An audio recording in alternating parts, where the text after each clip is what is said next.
At the Mountains of Madness, Part 6.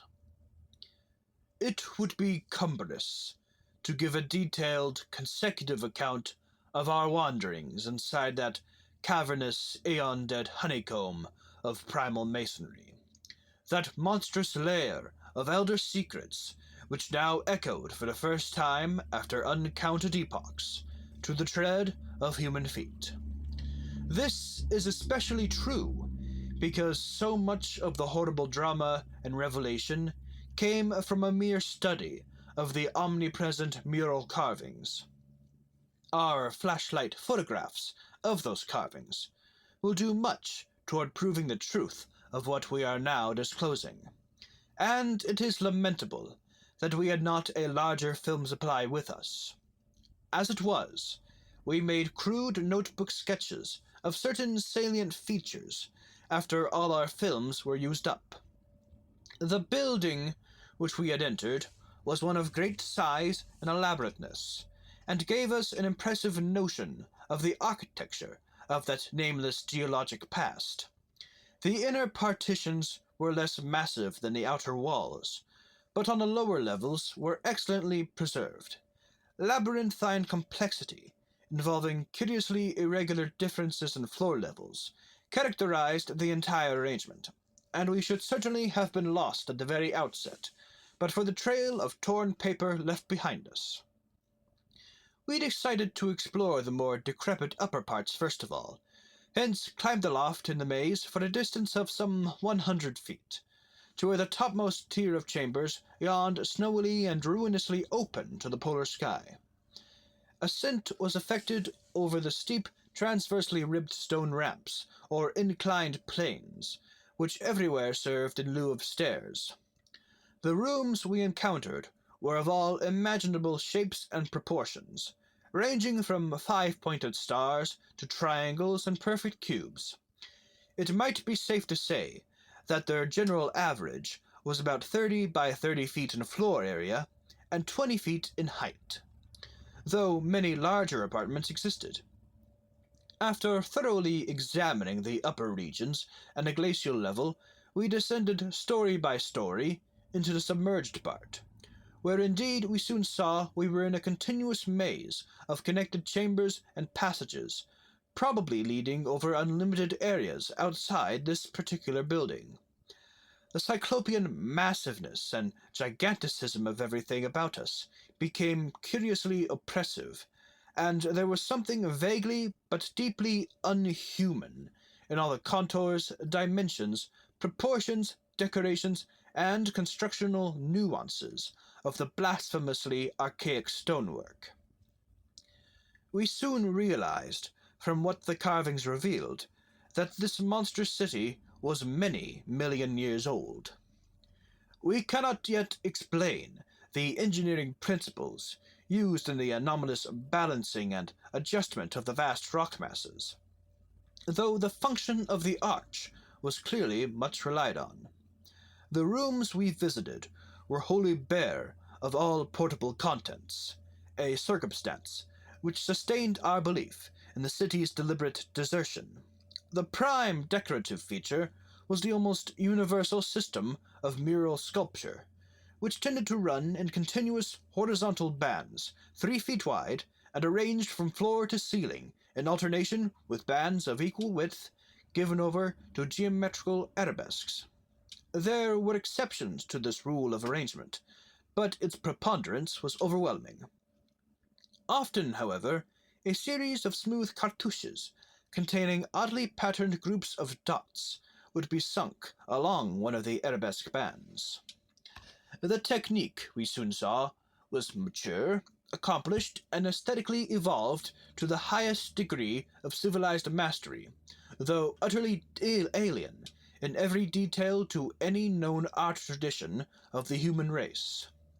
In delicacy of execution, no sculpture I have ever seen could approach it.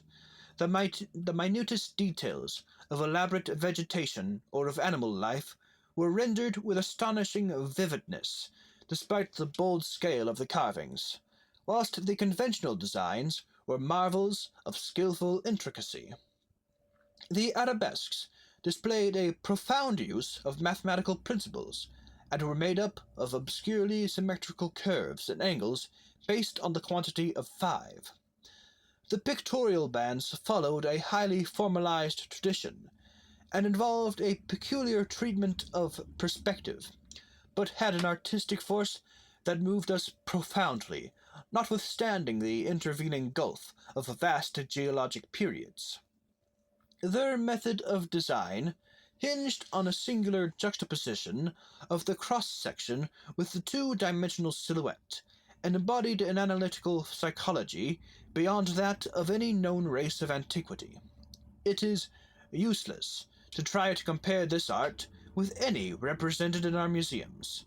Those who see our photographs will probably find its closest analogue in certain grotesque conceptions of the most daring futurists.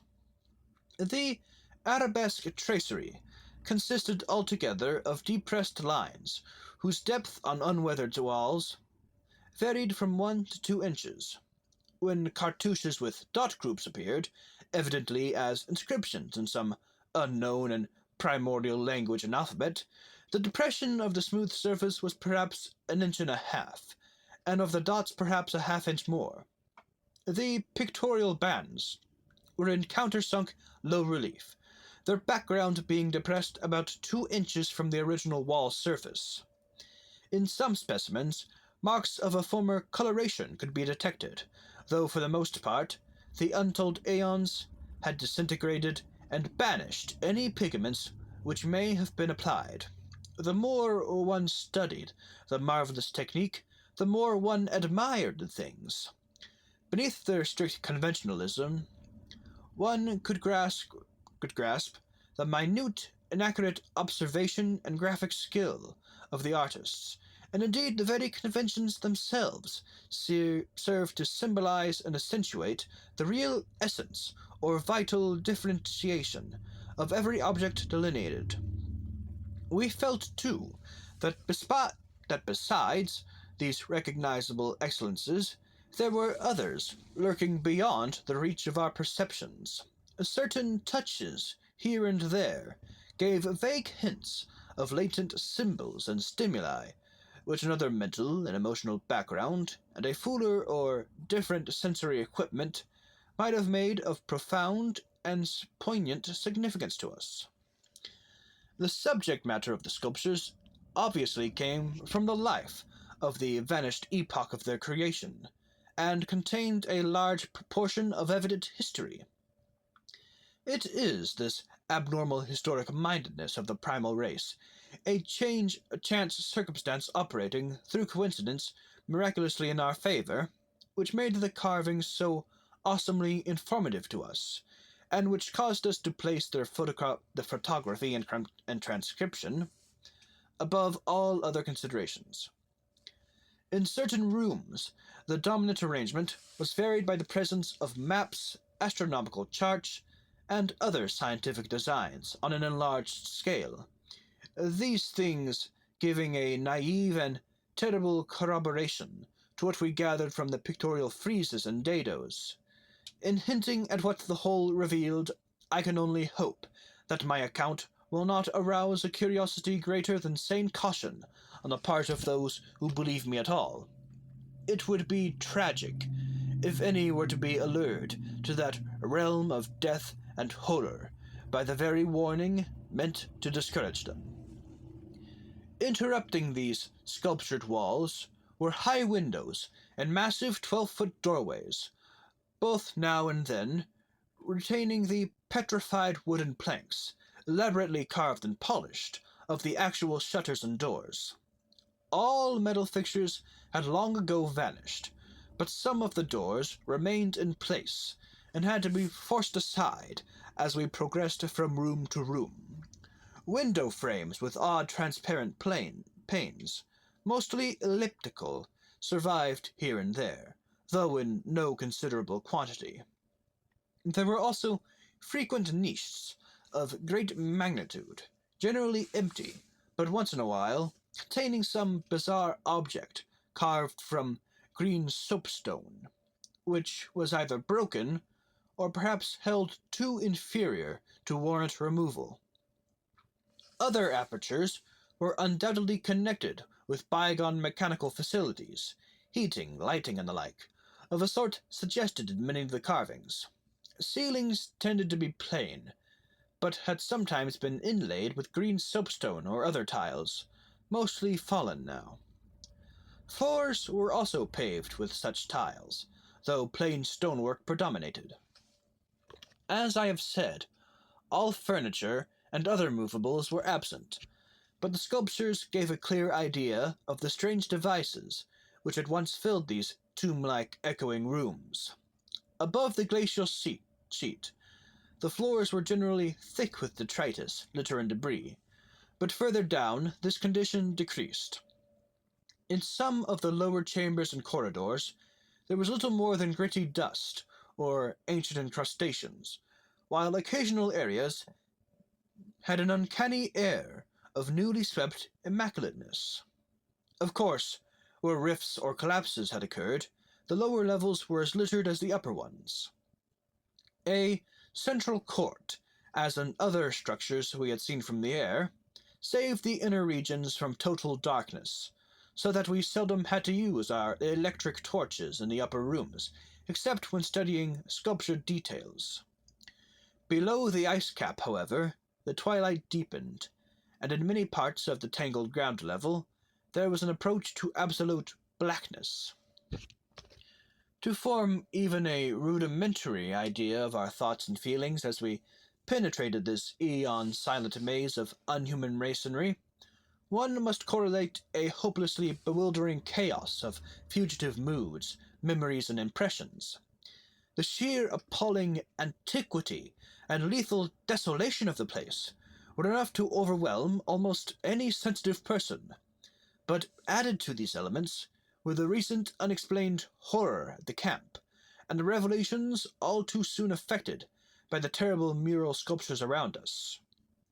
The moment we came upon a perfect section of carving, where no ambiguity of interpretation could exist, it took only a brief study to give us the hideous truth, a truth which it would be naive to claim Danforth and I had not independently suspected before, though we had carefully refrained from even hinting it to one another. There could now be no further merciful doubt about the nature of the beings which had built and inhabited this monstrous dead city millions of years ago, when man's ancestors were primitive archaic mammals, and vast dinosaurs roamed the tropical steppes of Europe and Asia.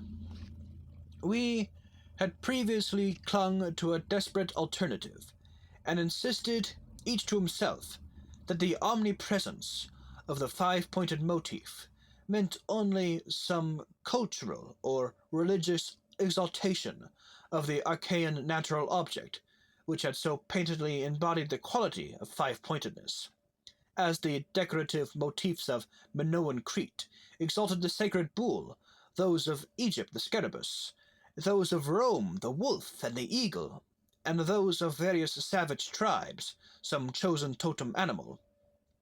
But this lone refuge was now stripped from us, and we were forced to face definitely the reason-shaking realization which the reader of these pages has doubtless long ago anticipated. I can scarcely bear to write it down in black and white even now, but perhaps that will not be necessary. The things once rearing and dwelling in this frightful masonry in the age of dinosaurs were not indeed dinosaurs, but far worse. Mere dinosaurs were new and almost brainless objects, but the builders of the city were wise and old, and had left certain traces in rocks, even then laid down well nigh 1,000 million years.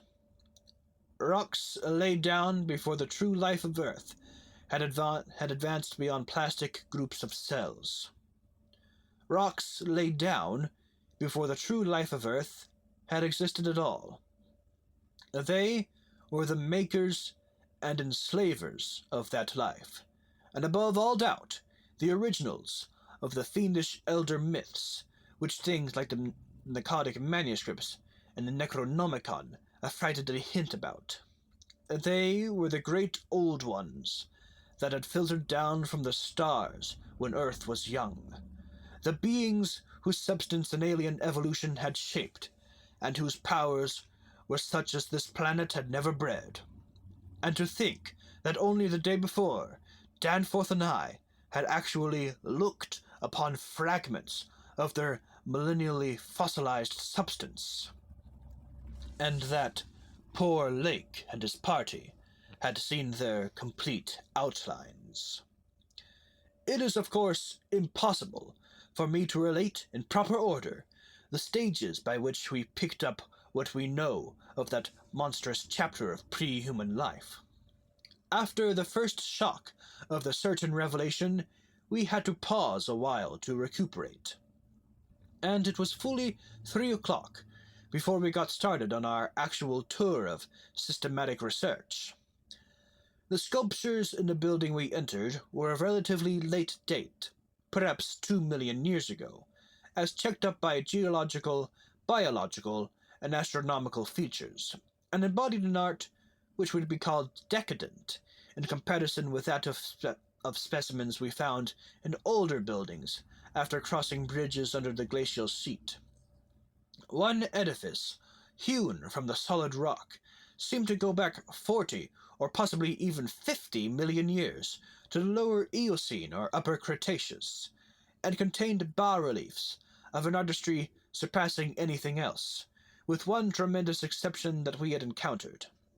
That was, we have since agreed, the oldest domestic structure we traversed. Were it not for the support of those flashlights soon to be made public, I would refrain from telling what I found and inferred, lest I be confined as a madman. Of course, the infinitely early parts of the patchwork tale, representing the pre-terrestrial life of the star-headed beings on other planets, and in other galaxies, and in other universes, can readily be interpreted as the fantastic mythology of these beings themselves. Yet such parts sometimes involved designs and diagrams so uncannily close to the latest findings of mathematics and astrophysics that I scarcely know what to think. Let others judge when they see the photographs I shall publish. Naturally, no one set of carvings which we encountered told more than a fraction of any connected story, nor did we even begin to come upon the various stages of that story in their proper order. Some of the vast rooms were independent units, so far as their designs were concerned, whilst in other cases a continuous chronicle would be carried through a series of rooms and corridors. The best of the maps and diagrams were on the walls of a frightful abyss below even the ancient ground level, a cavern perhaps 200 feet square and 60 feet high, which had almost undoubtedly been an educational center of some sort. There were many provoking repetitions of the same material in different rooms and buildings, since certain chapters of experience and certain summaries or phases of racial history had evidently been favorites with different decorators or dwellers. Sometimes, though, variant versions of the same theme proved useful in settling debatable points and filling in gaps. I still wonder that we deduced so much in the short time at our disposal. Of course, we even now have only the barest outline, and much of that was obtained later on from a study of the photographs and sketches we made. It may be the effect of this later study, the revived memories and vague impressions acting in conjunction with his general sensitiveness, and with that final supposed horror glimpse, whose essence he will not reveal even to me, which has been the immediate source of Danforth's present breakdown. But it had to be, for we could not issue our warning intelligently without the fullest possible information, and the issuance of that warning is a prime necessity. Certain lingering influences in that unknown Antarctic world of disordered time and alien natural law make it imperative that future exploration be discouraged.